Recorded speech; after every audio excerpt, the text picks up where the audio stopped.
Arriving at Athens' new international airport, there's no obvious sign that Greece is in dire straits.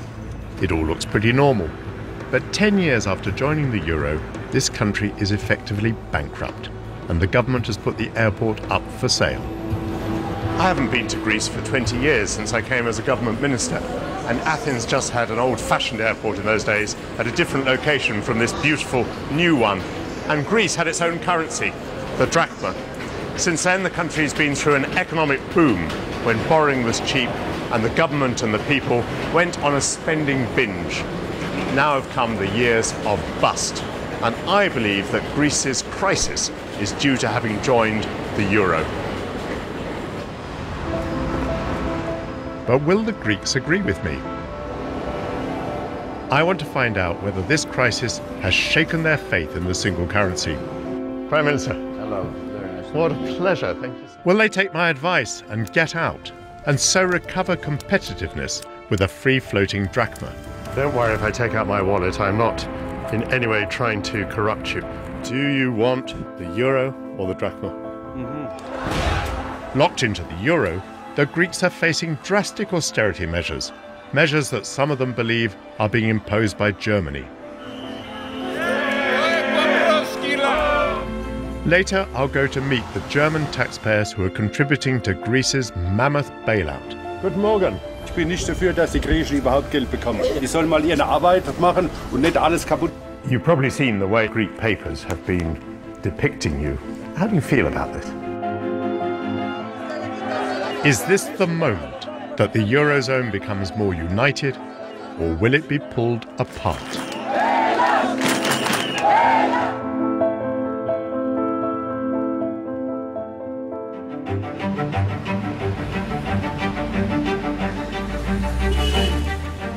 It's only when you take a walk through the streets of Athens that you get a sense of the situation that this country's in. I can't believe that I'm in Europe in 2012. It's hard to imagine how such a small nation of 11 million people could have accumulated a national debt equivalent to 31,000 euros per man, woman and child. Athens wears the face of recession. Here's a shopping complex with every business closed bar one, which is selling its goods at a 50% discount. Graffiti is universal. Here a bank has been burnt out. Everywhere are signs of dereliction. A quarter of the shops have closed since Greece's crisis first took hold 4 years ago. And sights like this have become commonplace. Here at this one location, 800 people queue each afternoon for their daily rations. This queue is for migrants who were the first to suffer from the crisis. 30 yards away, I see preparations for further handouts, this time for Greek people. This is a new phenomenon in a country where family support is normally so strong. Their numbers, which are growing every day, have risen to 20,000 in Athens alone. There are people who come here and have problems. Civil servant Dimitra Nusi now runs the food distribution for this part of Athens. Hello, everyone. Hello. How many people will you be feeding here today? 1,250 people daily. That's amazing. Yes, the number has been going up the last months, especially because of the crisis.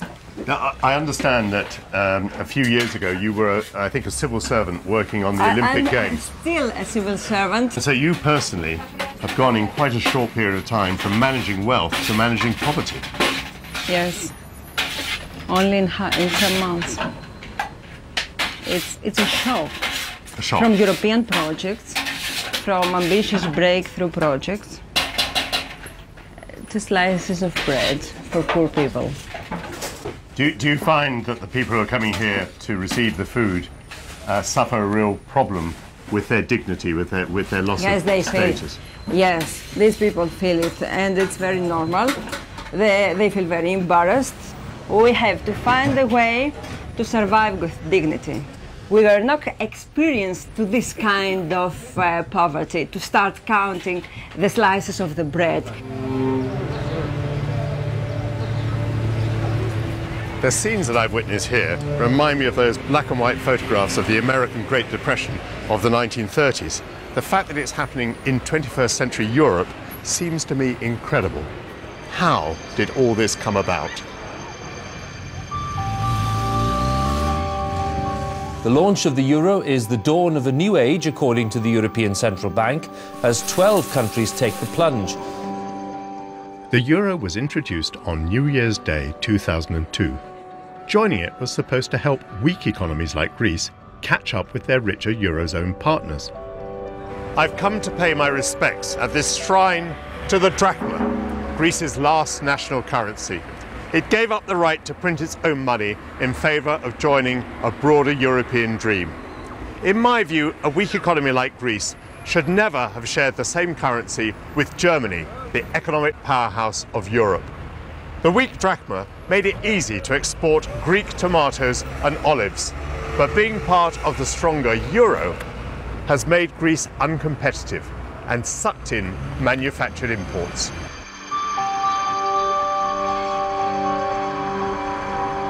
And this is just the sort of manufactured import that flooded into Greece once it had joined the euro. The Greeks went on a buying spree of German luxury cars, cars like the Porsche Cayenne. This car and the euro were launched in the same year, and their stories are intertwined. Produced by the technological wizardry of Germany, the middle classes of non-industrial Greece aspired to own it, and this car turned into the symbol of German manufacturing might and the Greek economic bubble.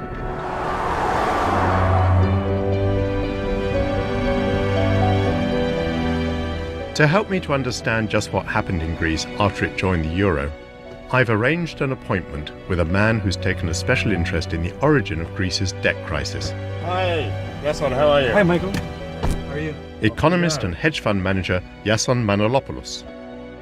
Tell me, a lot of people think that the figures to enable Greece to join the euro were rigged. You know, the figures on the deficit and so on. Is that true? Were the figures rigged?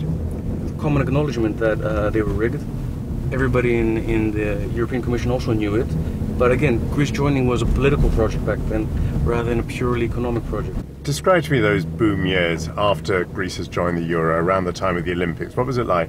So you had all these fancy villas springing up. You had huge amounts of spending in luxury goods. People taking weekend trips to Paris rather than going to their local village.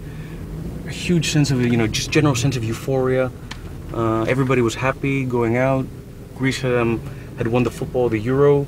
We had the Olympics. It was like a dream come true. People were allowed to have a lifestyle that they hadn't enjoyed previously. At one point in time, in 2010, there were 8 billion of car loans in Greece. 8 billion? 8 billion. That was 3.5% of GDP, compared to zero 10 years ago. Would Greeks have been able to buy as many cars like this as they did under the euro? Oh, absolutely not. During the 80s, the cars on the streets here were predominantly French, Italian, and Japanese. And these luxury cars are German cars. Reputation was not worth the money, i.e. too expensive. The strong exchange rate that Greeks had, but by being in the euro, helped them, but also more importantly, the availability of cheap credit to finance these purchases made all these imports of cars come to Greece. Greece now had access to the Eurozone's low interest rates. In just 6 years, Greece's deficit with Germany went from under 3 billion euros to over 8 billion.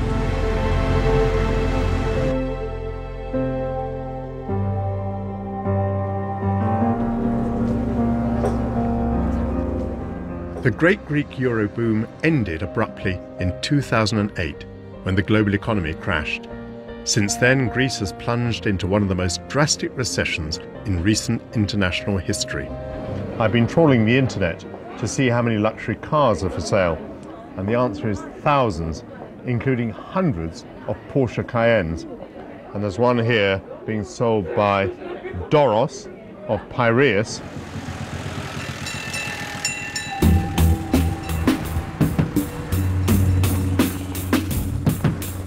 Doros Liapis, whose electrician's business isn't faring too well in the current economic climate, has had the car on the market for 7 months. Doros, this is a lovely car, but why did you want to buy one? Είναι ένα όμορφο αυτοκίνητο. Είναι αυτοκίνητο ασφαλές.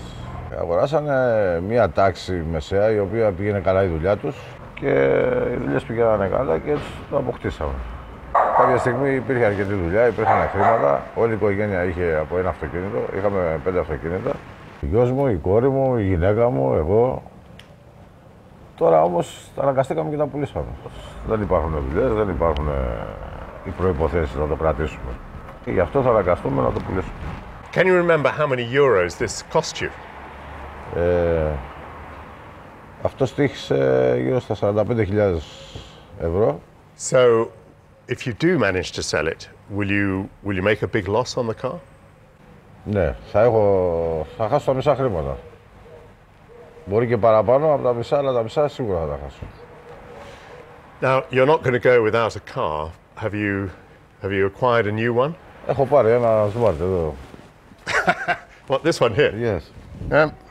This is a little bit smaller than... Smaller. But it's a very nice car. Αυτό το φτιάχνει η Mercedes, το αυτοκίνητο. Και είναι μια εταιρεία smart, η μηχανή του είναι Mercedes. It's a Mercedes. Yes. So even though you've had to get rid of your lovely big German Porsche, you end up with a tiny little Mercedes. Ναι, αυτό το αυτοκίνητο είναι μικρό της Γερμανίας. Doris, you still have, at the moment, a Porsche, although you're selling it, you still have a little Mercedes smart car. Lots of people would love to be in this position. Are you in this position because Greece is in the euro? Το ευρώ πιστεύω ότι έδωσε αρκετά πολλά καλά στην Ελλάδα. Τώρα, αν τα πράγματα λόγω πολιτικής είναι λίγο διαφορετικά εδώ, πιστεύω ότι θα ξαναπάμε εκεί που είμαστε.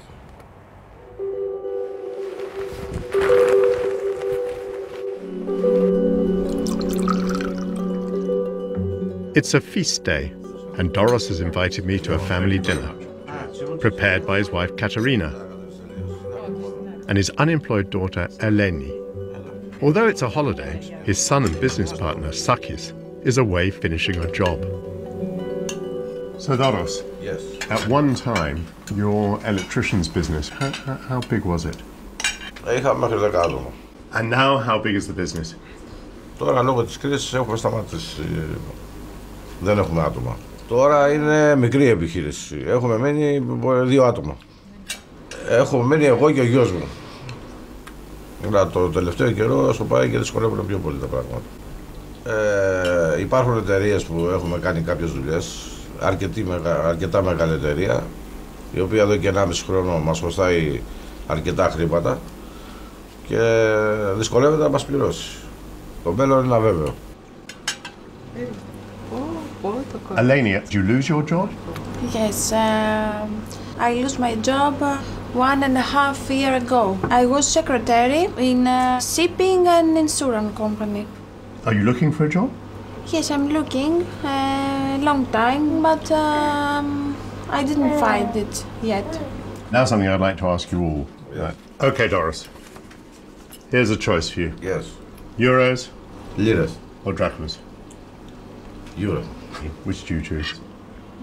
I prefer Euro, of course. And Katerina, which are you going to choose? Money. Γιατί δεν μου αρέσει η δραχμή. Πιστεύω ότι θα γυρίσουμε πίσω, δεν θα πάμε μπροστά. Είχαμε χρήμα, αρκετό, περάσαμε καλά, 10 χρόνια δηλαδή, ήταν η Ελλάδα πλούσια, εγώ πιστεύω, βάσει στο ευρώ. Το ευρώ δεν φταίει, αν οι κυβερνήσεις κάνανε λάθος επιλογές, τα σκορπίσανε, πήραν αρκετά χρήματα και κάνανε κακή διαχείριση και βρεθήκαμε τώρα εδώ. Κακό.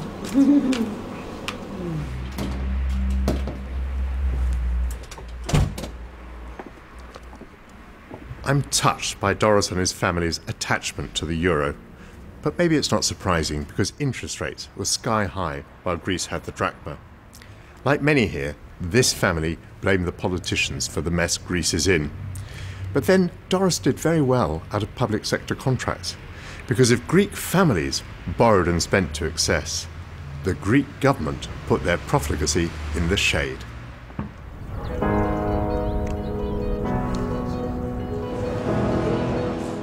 The results of Greek government expenditure after joining the euro can be seen all over Athens.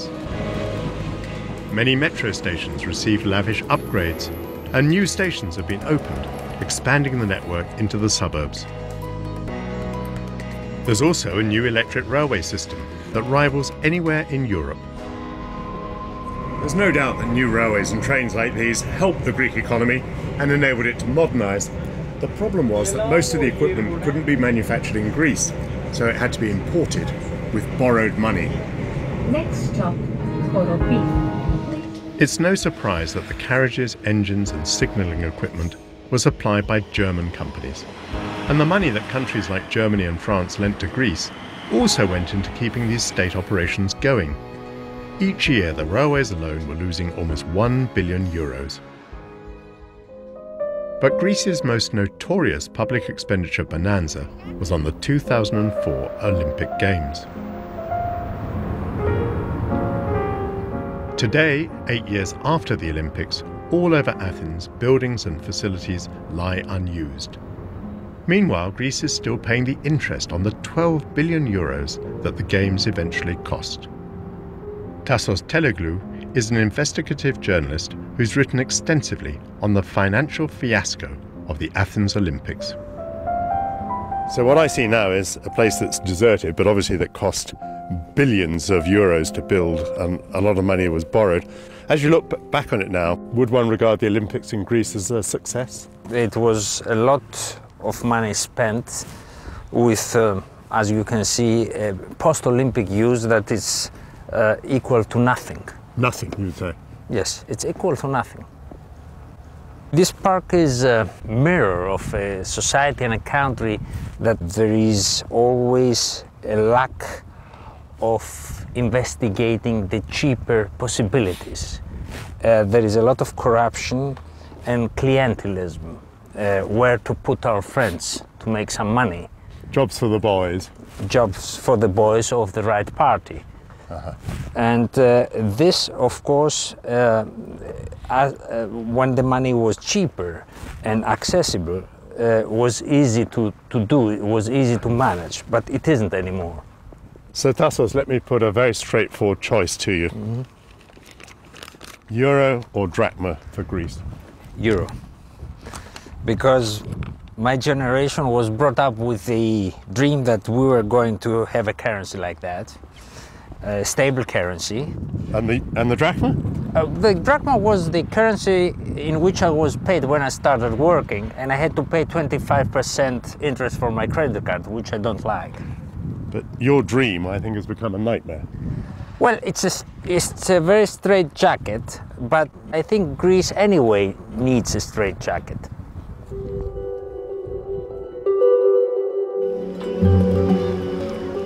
The yachting marinas on the seafront at Piraeus, Athens' port city, give another clue to the story of Greece's record-breaking debt.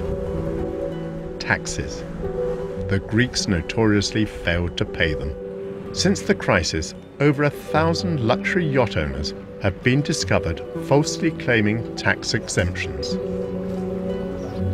Yeah, so it's a lovely marina. There's been a lot in the British press about the number of yachts that there are belonging to Greek people, apparently rather more than Greek people declaring high incomes to the tax authorities. Is this true? There was a lot of tax evasion in Greece over the period, and all this cash that was generated had to find outlets, and these yachts were one of the luxury products where they went.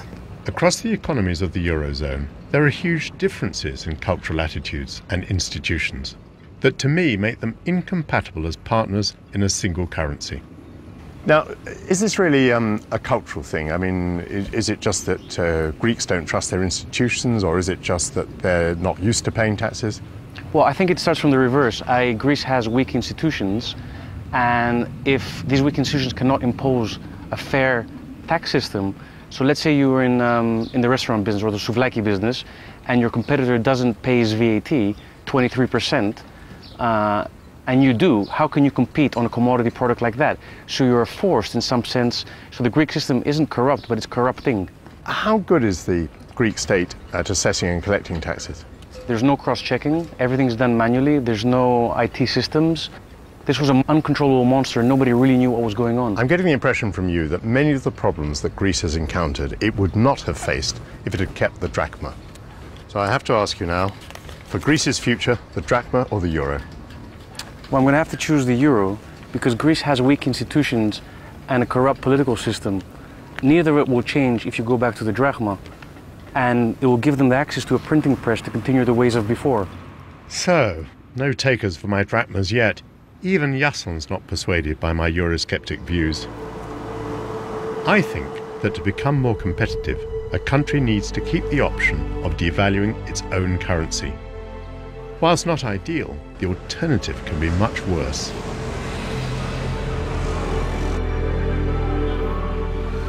Απολύτως εργαζόμενους. Να φύγουν τώρα αυτοί που κυβερνάνε, οι Τροϊκάνοι και οι υπηρέτες τους. Almost every day there's a demonstration against the austerity measures. Today it's scientists from the National Institute of Mineralogy.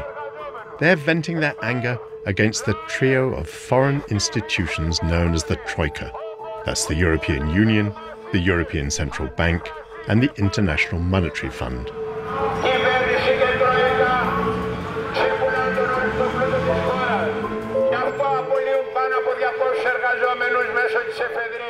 Their particular ire is reserved for the Environment Minister, George Papakonstantinou.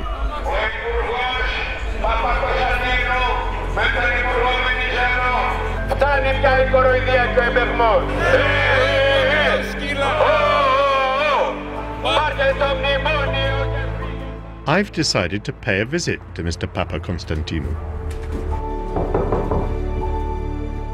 Hello, Minister. Michael Portillo. Nice to meet you. What a pleasure to see you. Thank you very much for your time. Until recently, he was the Greek Minister of Finance, which was surely the job from hell. I was once pretty unpopular when I was a politician. People cheered when I lost my seat in Parliament. But I must say, since I've been in Greece, I've been shocked by how unpopular politicians are. There seems to be a real feeling against the political class. It is impossible for an active Greek politician to walk on the streets today. Really? Not because it will be attacked, but because it will be very easy for someone to turn around and call them a traitor. People are waking up to the fact that there was a bubble and the bubble is burst, that part of their living standards were not based on solid foundations. Unfortunately, those that are paying from the crisis are also those that were not responsible for the crisis. I was Chief Secretary of the Treasury trying to control public spending. I thought I had things tough. But you had to negotiate the austerity package here in Greece. I mean, tell me, how was that for you? Were you sleeping at night? Well, you were never faced with a situation whereby you had to take very harsh measures that change people's livelihoods and increase taxes, and ended up increasing unemployment, and a very tough negotiation at the end for the biggest bailout package ever. With an austerity program attached to it, was not the easiest time, as I'm sure you can imagine. And don't worry if I take out my wallet, I'm not in any way trying to corrupt you. The drachma and the euro, well, which is the future of Greece. I've forgotten what this looks like. It was very nice for the past, it's not for the future. This is the future, and I'm surprised you're not waving a British pound, but this will not be our choice either. In exchange for rescue packages that eventually mounted to 240 billion euros, about 200 billion pounds, Mr. Papakonstantinou and his successors have had to increase taxes, make savage cuts in government spending, and put many of Greece's national assets up for sale. We will follow this road because this is the only road to be able to save the country.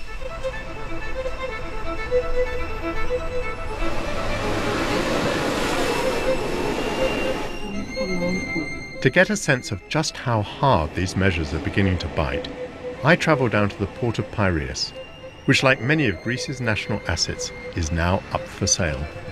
Good morning. Morning. Outside the Perama shipyard, I find unemployed ship repairers keeping a 24-hour vigil, demonstrating their opposition to the government's plans to sell their workplace. Why are you standing here now? What's the purpose of standing here? We fight to stay in the public. You want to stay in the public sector? Against the government? Yeah. Who want to sell it. Who do they want to sell it to? Many companies want to buy it to change the use from shipyards to container terminal or car terminal. How many jobs are there here at the shipyard? The August 2008 was here about 6,000 workers. And now? Today it's only 200. From 6,000 to 200? About. now. Have you still got a job? No, not now. You haven't got a job. So how much money, what did you used to get? What did they pay in the old days? Some works are for 1,500 euro the month. Yes. Some other 2,000. Yeah. The government wants now to make us work for 500 or 600 euro the month. It's nothing. You are a slave after that.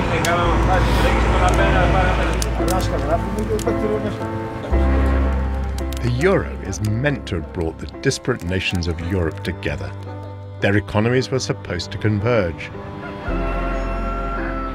But I suggest that the opposite has happened. By many economic indicators, Greece has slid back to where it was in 1998, 4 years before it joined the euro. Above the shipyards is one of the hardest hit areas in Greece, the suburb of Perima. Unemployment here has now reached 80%. Yet welfare cuts and increased health charges are compounding the misery. The international organization Doctors of the World recently set up a clinic here. Good morning. Dr. Ganakis. I'm Michael Portillo. What a very crowded place this is. Normally, this organization would be providing services in sub-Saharan Africa. We are in the middle of a humanitarian crisis. People with no food, no access to the health, even no house, so we have no reason to work on Africa, we have to focus here. Hello. Good morning. Good morning. Hello. Who's this? Angelina. Hello, Angelina. How very nice to see you. George, hello. Hello. How are you? Good to see you. If you went to the hospital now, Much money. any idea how much? More than 100 euro. 100 euros maybe just for an examination? Yes. Was it always like this? Did you always have to pay money at the hospital? No, before we were going free. Now it's different, it changed. I understand that your husband is unemployed. What did his job used to be? What's his job? Carpenter. A carpenter. Τώρα πριν 3 χρόνια ήμουνα σε μια εταιρεία κατασκευαστική και δεν μας πλήρωνε. How long has he been unemployed? 3 years. Do you and your husband and Angelina have a future in Greece? No. It's only with the help of their parents that Leah and George managed to survive. Each time the government negotiates another record-breaking bailout, the IMF and the European institutions impose yet more austerity measures on the Greeks.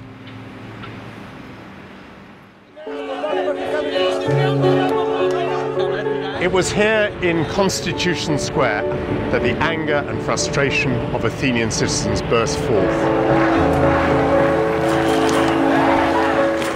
Demonstrators appeared en masse to be back in charge by the police.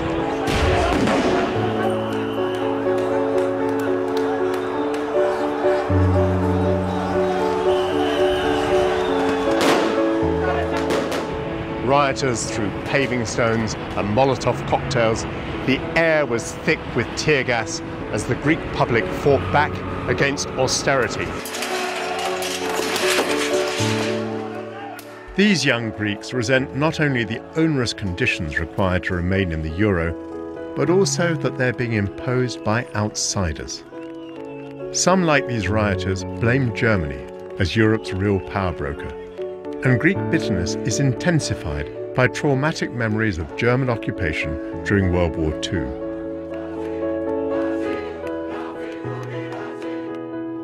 But Greeks I've spoken to say they want to stay in the euro. I can't help wondering whether they're truly ready for the political sacrifices will surely follow the financial ones.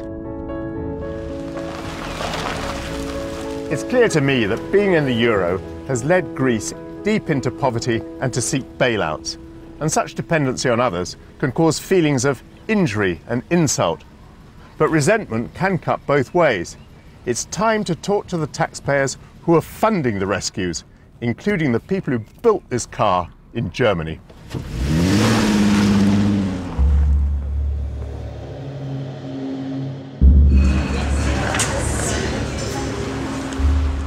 I've come to East Germany, transformed since the fall of communism. Just outside the city of Leipzig is the most advanced car plant in the world. This is where Porsche built the Cayenne that Doros Liapis is trying to sell. 90% of the cars here are for export. That's good for Germany's balance of payments surplus, but bad for the deficits of countries like Greece that imported large numbers of luxury cars. Advanced technology's got something to do with it, of course, but Germany also benefits from sharing a currency with countries like Greece.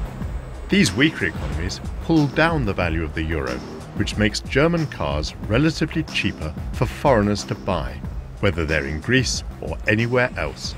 So you here see the Cayenne. We will bring that car to the customer as soon as possible. Because according to PR manager Heiner van der Laden, Porsche's biggest markets are now outside Europe. Is the European Union the most important market for Porsche? No, traditionally the number one is the US market, and nowadays the second important market is China. And so people from China and from Asia, they like especially the Cayenne. And these cars, for example, where are they going to? I have to check. Oh yes, that car goes to China. I've seen that Greeks like the Cayenne too. In fact, cars have been Germany's biggest category of export to Greece. Vielen Dank. I joined some of the Porsche workers and asked them about their Greek Eurozone partner, who's been giving Germany so much grief in the last few months. If I were a Greek person, and I say, look, we need some help, we're in some difficulty here, you Germans are pretty well off, you're pretty rich, please help us. What do you say to that? Also das Thema sehe ich dann eher mit dem Euro und der Europäischen Union so ein bisschen wie eine Ehe. Es ist immer, das heißt in guten und in schlechten Zeiten. Und im Moment ist es halt so, dass der Ehepartner Griechenland ein bisschen ins Wanken geraten ist. Und da wird sich der andere Partner Deutschland sicherlich nicht zurückziehen. So now I want to offer you a choice for the future of Germany. Is the future of Germany the Euro or the Deutschmark? Definitiv der Euro. Why? Warum? Weil wir eine Exportnation sind. Der Euro ist, glaube ich, für Deutschland das Beste gewesen, was passieren konnte. Also, deshalb wäre es ja schön, wenn England nach Europa kommen würde, mit an einem Strang zieht. I don't think that's going to happen soon. Which do you choose then? Der Euro. Ich entscheide mich definitiv für den Euro und wir würden uns freuen, wenn natürlich noch mehr Länder, zum Beispiel auch England, Schottland, den Weg zum Euro finden und auch die Europäische Union mit unterstützt. Lars Heinrich and his friends typify the optimism I'm finding here in East Germany. Der Schritt zurück zur D-Mark ist wie gesagt ein Schritt zurück und der Euro ist die Zukunft. Of course, these young workers are themselves beneficiaries of a bailout, German style. That was the reunification of Germany more than 20 years ago, and it cost far more than the rescue of Greece today. It followed the collapse of the former communist regime here in the East. Since 1990, the German government has invested almost €1.5 trillion in the economies of cities like Leipzig. The Church of St. Nicholas has a unique place in the story of German reunification. I've come with economist Günther Schnabel, who's researched the costs of rebuilding the German economy after the collapse of the East. After months of peace prayers here, huge demonstrations spread into the town centre. In 1989, after the service, people left church and started to gather on this square. That's mainly how the demonstrations started. From day to day they grew and people started to walk through the city and around the city on the Ring Street. And this monument commemorates those events, does it? Yes. Today, Germany is a united democratic country. But even now, West German taxpayers are still transferring money to raise up the East. One example of that expenditure is the Leipzig Trade Fair Centre, opened in 1996. It's known as the Messe. This is the main Messe building, and it's part of the investment which has been done during the 1990s. We financed, of course, by Western German money, and it's part of the economic success of Leipzig. It's a very, very impressive set of buildings, I must say. We've come to Leipzig's annual Skills and Crafts Fair. It's a perfect illustration of the emphasis on training that gives Germany its competitive edge. From what I can see, the local economy is flourishing. But making the backward East competitive was achieved at a cost that nearly crippled Germany. So after incurring the immense costs of reunification, how did Germany become competitive again? So the main channel was via real wage cuts. So in the mid-1990s, pensions were cut, in general social security benefits were curtailed, and the austerity in the public sector also was extended to the private sector. And therefore, as a result, real wages in Germany mainly remained constant or even declined. So for how long has the average German not seen any increase in his living standard? So more than 15 years. 15 years without any increase in living standards? Yes. And they have increased in Greece and other southern European countries substantially. And Germans don't feel too good about that? Yes, they have brought very large sacrifices, and of course they are worried that they have to go on with these sacrifices. The Germans' decade of austerity has some similarity to what Greece is going through today. When the euro was introduced, it did little for most Germans' living standards. I wonder whether Gunther regrets saying Auf Wiedersehen to the Deutschmark. So Gunther, I've got here, you'll remember these, some German marks. These are German marks and I got some euros. euros. Now, which do you choose for Germany for the future? I choose the euro for the German future. The welfare in Europe will strongly hinge on a common currency, but this needs to be underpinned by the necessary reforms. At the fair, I run into Lars Heinrich from the Porsche factory. As a younger worker, he's benefited from the recent investment in East Germany. His father Gerold, on the other hand, lost the steady job he once had and hasn't worked since. What is now being asked of Greece is really not as big an adjustment as was asked of the East German people over the last 20 years.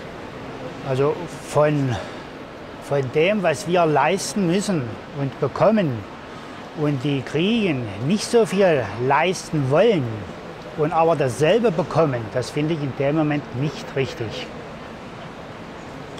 Also wenn die das Gleiche haben wollen wie wir, müssen die genauso arbeiten wie wir. Despite their obvious frustration with the Greeks, the Germans here have all been giving me the same response. Without exception, they've bought into the idea that the euro is part of a future for which they've already made large sacrifices. Well, maybe. But it's also a measure of Germany's more sophisticated economy that it could make such changes without the sort of upheavals that Greece is experiencing. In the medieval era, two German cities prospered because they found themselves at the crossroads of great European trade routes. Then after World War II, Leipzig found itself in the communist East and Frankfurt in the capitalist West. Now as I travel between one and the other, there's no border to cross, but I am exchanging the low-slung car factories of Leipzig for the skyscrapers of Germany's financial capital on the River Main.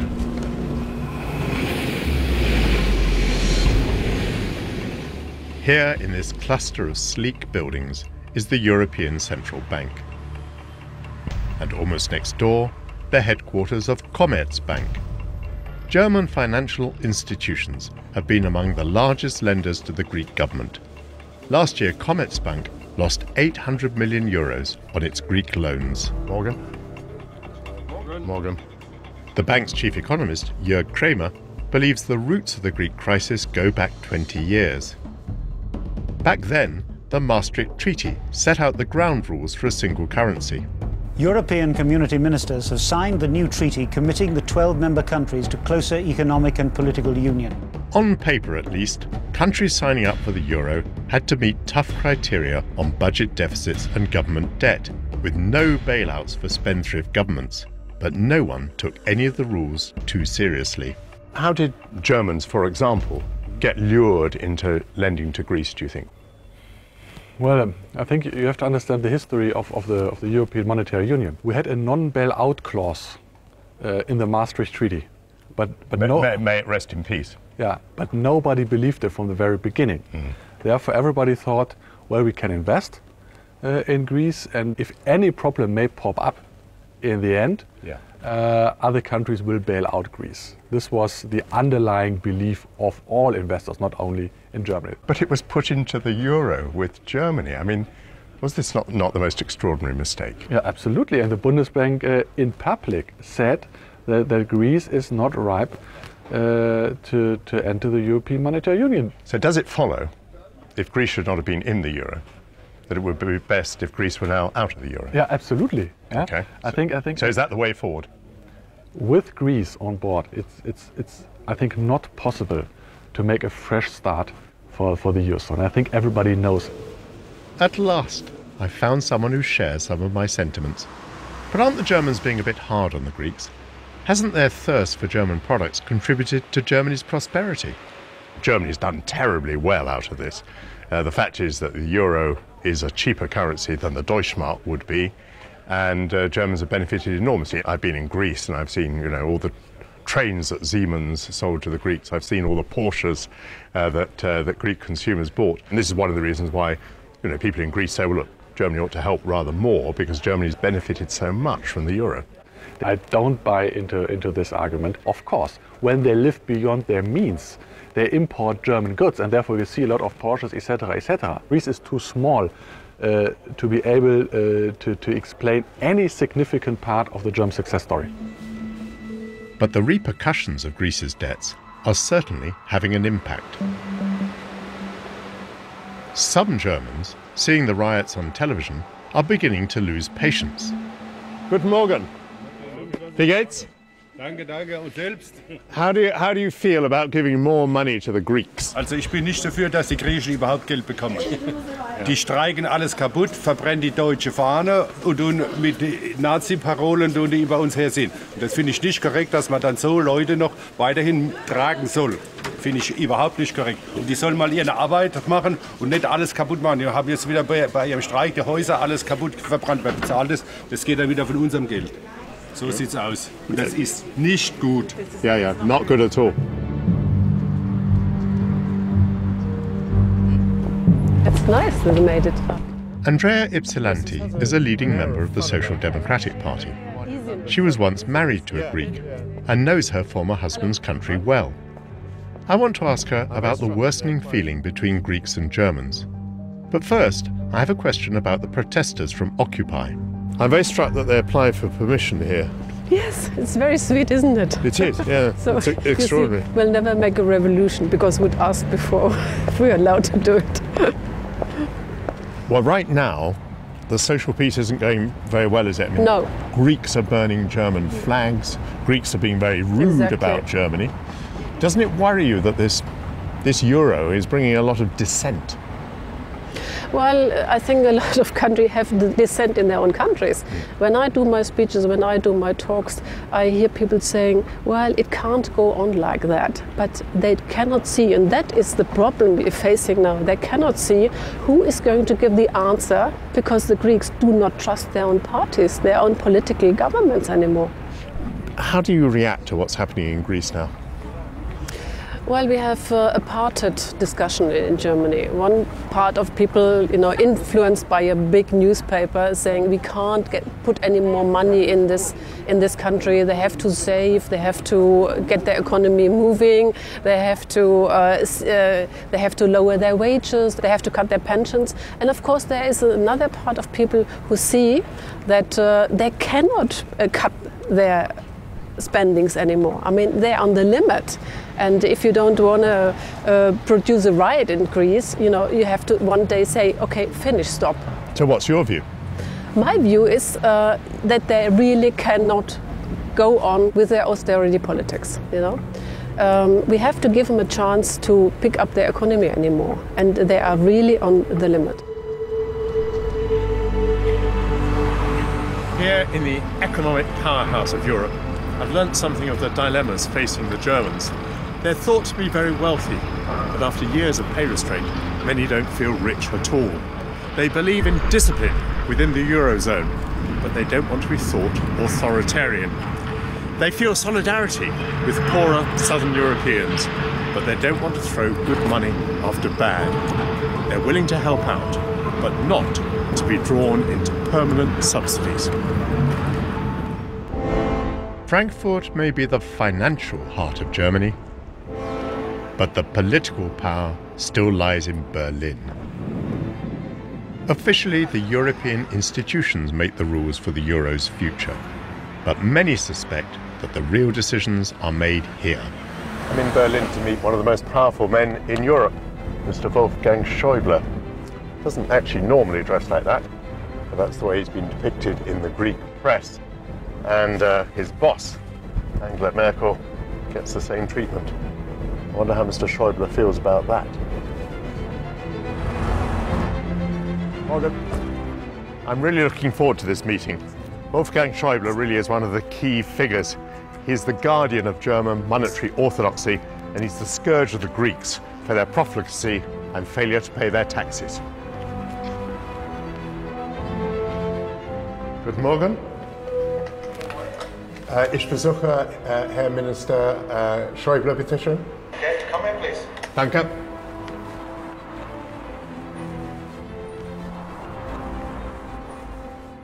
You've probably seen the way that some of the Greek papers have been depicting you, and indeed the way they've been depicting Angela Merkel. I mean, how do you feel about this? Ich habe gelegentlich schon in deutschen Zeitungen ähnliche Karikaturen gesehen. Und wenn ich mir anschaue, wie britische Politiker in britischen Zeitungen karikiert werden, dann muss ich damit leben. Do you really think that with the austerity measures in Greece, Greece can ever recover? Ja, ich glaube schon. Es muss seine Staatsfinanzen in Ordnung bringen und es muss durch strukturelle Reformen Wettbewerbsfähigkeit gewinnen. Andernfalls hat Griechenland unter dem verschärften Wettbewerb der globalisierten Wirtschaft keine Chance. A number of European leaders have commented that Greece should never have been in the euro. Does it not follow logically that Greece should not be in the euro today, that actually things would be much easier for the euro if Greece were not a member? Aber das ist verschüttete Milch und der soll man sich nicht, um die soll man sich nicht bemühen. Griechenland ist Mitglied der Eurozone. Die Eurozone beruht auf dem Prinzip, dass wer zur Eurozone gehört, auch Teil dieser Eurozone bleibt und dass die Mitglieder der Eurozone in der Lage sind, die Stabilität des Euros als Ganzes zu gewährleisten. Do you feel that democracy is a casualty of this crisis or indeed of this system? Nein, die Demokratie wird eher gestärkt. Das Europäische Parlament ist genauso ein demokratisch gewähltes Parlament wie das britische Unterhaus und der Deutsche Bundestag. Die Europäische Kommission ist durch die Regierungen gebildet, aber ohne die Zustimmung des Europäischen Parlaments gibt es keine Europäische Kommission. Und natürlich ist klar, europäische Integration heißt, dass wir Schritt für Schritt nationale Souveränität ergänzen durch europäische institutionelle Regelungen. Für einen Euroskeptiker in Großbritannien ist das ein bisschen schwer zu akzeptieren. Deswegen muss man immer wieder dafür werben, dass es die bessere Lösung für das 21. Jahrhundert ist. From Berlin, I'm going to go back to Greece, the place where the impact of policies made here is really felt. Since I was last in Athens, a lot has happened. The Greeks have done a deal with their creditors to write off vast amounts of debt. That's enabled them to borrow much more from the European Union and the IMF, and that way they've been able to pay interest on old debt. They've cleared a number of hurdles, but my feeling is they've got many more yet to scale. I'm back in Athens for an interview with Lucas Papademos, the Prime Minister appointed caretaker last November. For now, the riots have ceased. But real incomes are still falling, and almost 1 in 10 people here is now taking some form of handout of food or medicine. The huge sacrifices being made here are not just financial. 500 και μερίδες. Πάνω από 500 είναι μεσημεριανό, Ωραία, ωραία. Ναι. Dimitra Nusi is still administering the provision of food supplies in the city centre. Has anything changed since I was last here? There are more people asking for help. There are more families who come here asking for a plastic bag of supermarket products for home. These people do not feel as ashamed as they used to feel before. You're seeing the hard end of what's happening in Greece today, and it's happening under the euro. So I have to ask you, for the future, would you choose the euro or the drachma? I prefer euro, but controlled by another European policy, by other politicians maybe, by another political mentality that is closer to the European culture. Many things that have happened in Greece recently have been dictated from outside Greece, have been dictated by the European Union. How do you feel about it? We belong to a union. How do you feel about it? Inevitably, some things are dictated by outside. You don't mind that? It's one of the rules of the union. I think everybody has to admit it. The Prime Minister in Greece at the moment is not elected, he was appointed. How do you feel about that? Oh, I don't feel very bad about that. I cannot say simply that he's appointed. It is not a violation of our institutions. There is a kind of approval. We know that, we feel that. I think it's a kind of consensus that exists in Europe and in Greece as well.